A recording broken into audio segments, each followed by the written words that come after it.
Hey guys, decided to come back and take advantage of a little bit of rare November sun today and do a little plinking. I don't always like to come out and shoot the bigger calibers and the bigger rifles, but as most of you guys know, the 22 LR market's still a little bit crazy. But every now and then it's still a little bit of fun to come back and just plink around a little bit and blow off some steam and just relax a little bit. And I don't think that you can do that with much anything else better than maybe a 22, even at today's prices, just for the ease of shooting and the low recoil and just the fun factor. For most guys, it brings back a lot of really cool memories of being a kid and stuff, shooting with your dad or uncles or your grandpa or something like that. But this right here is one of Savage's Mark II FV rifles. Comes factory with the heavy barrel and accutrigger. This right here, the stock on these, they suck. They really do. I hope to maybe upgrade this one with one of the Boyd's Pro varmints possibly down the road. But for a stock factory rifle, it shoots really, really well right out of the box, as you would come to expect with most Savages. The scope I'm running is a Barska 6x24, and yes, it does suck. I bought this to shoot in some local 22 benchrest competitions that one of the local spots puts on a couple times a year. I shot it this year and actually come in 5th place against some really nice rifles. It just goes to kind of show the you know, the accuracy that you can get out of one of these. I shoot like most of you guys do, if you're not just plinking around but wanting some more accuracy. The CCI stuff seems to come in and edge everything out, other than like the really high-end 22 LR match ammo, but that stuff's just ridiculously expensive. But I was going to take a few shots and let you guys see the rifle in action. I know a lot of you guys know about these. It's not really nothing new, but if anybody's looking for a really cheaper entry-level 22 heavy barrel with a really nice trigger, this may be one that you want to take a look at. This right here was $200 plus tax. I mean, you can't get a better rifle with all these features for less money than that, I don't think. But I'm using the best groups I've been able to get whenever I shot matches was with just the standard velocity CCI. This stuff is right at subsonic, and it groups really well. The matches I shot in were at 50 yards, and it performed really well. And I've also got some mini mags too to show you guys. But we'll take some shots. We'll walk down to check the targets and see what we got. Get our ears on.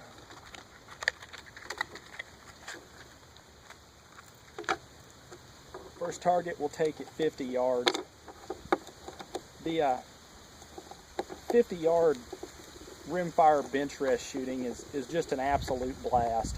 It don't take a lot of money to get started in it, and it's just super fun. Let's see what we can do. This is at 50 yards with the CCI standard.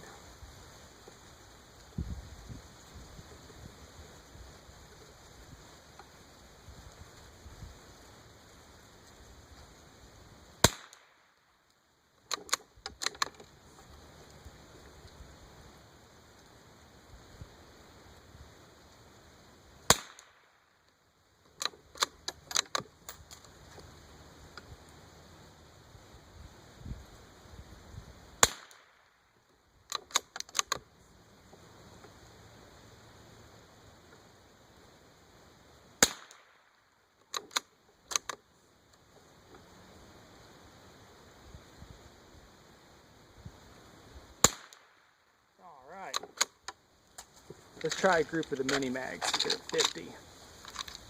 I have noticed that, and I'm sure you guys have too if you've shot a lot of 22s over the year, but they seem to be a lot more finicky on ammo choices versus your centerfire stuff. But it seems once you find a really nice cartridge, these rifles tend to group really, really well for what they are. Mini mags at 50.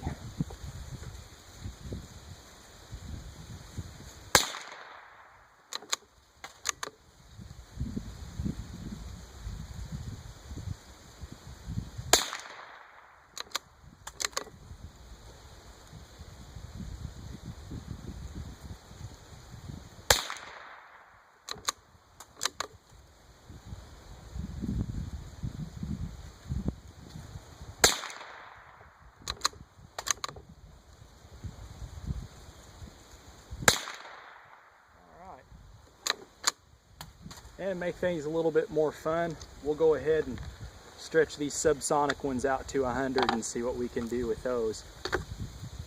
I haven't shot it very much out that far, but the subsonic ones tend to drop out of the sky pretty quick. Let's see what we can do.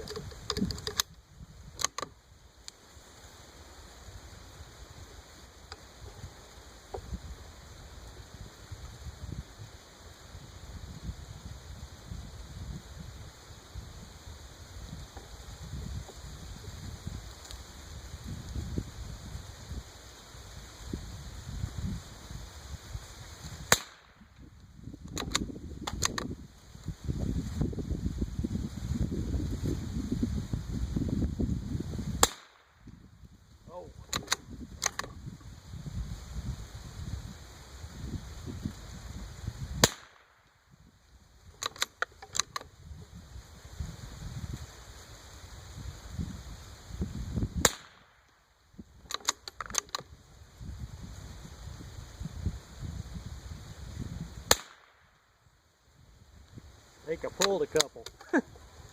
Here, we'll try the mini mags real quick and see what we can do with those. These should fare a little bit better at 100. There's a little bit of wind, I'd say probably 10 miles an hour or so. 8 to 10 anyway. Let's see what we can do with these.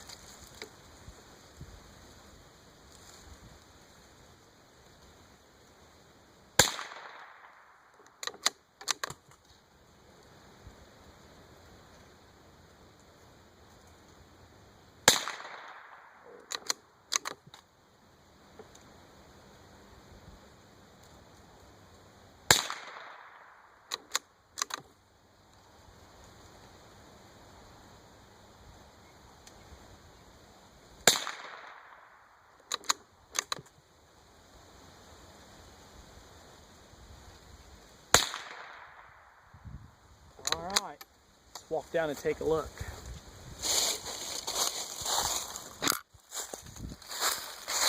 Still, even today, there's not much more fun than just sitting at the bench and plinking around with some 22. It's just a shame that a lot of the newer shooters can't experience it like a lot of the ones that's been shooting for a long time. They could just go to your local hardware store or whatever and pick up a brick for 10 bucks and just have fun shooting a day. It really is a shame, but here's our 50-yard target.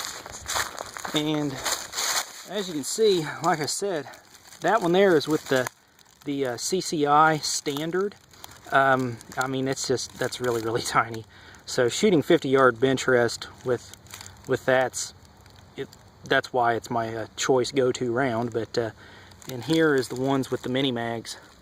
And for whatever the reason, I just cannot get those to group out of that rifle no matter what I do. It's not that it shoots horrible, but it's just nowhere near as consistent as the standard is. But here, we'll walk down to the 100 and take a look at those real quick.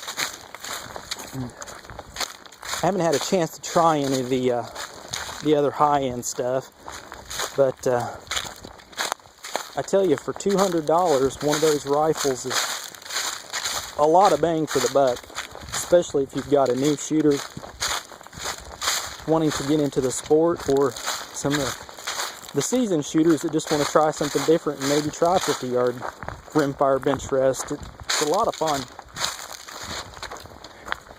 And here's our 100-yard target, which that right there is the CCI standard, which those two down there, I'm pretty sure I pulled. Those two are definitely my fault. But as you can see right there, that's 3, well within the size of probably a quarter. So if you do your part with the correct ammo, the gun's very capable, even being a rimfire. And there's what I'm talking about with the supersonic stuff in the CC, like the mini mags, and the velocitors and stuff are the same way, as well as the stingers. They just will not group them. That's why I normally shoot the standard for obvious reasons. But as always, guys, if you got any questions about this or any of the other videos, please feel free to give me a shout. Be happy to help you any way I can. Thanks. Bye.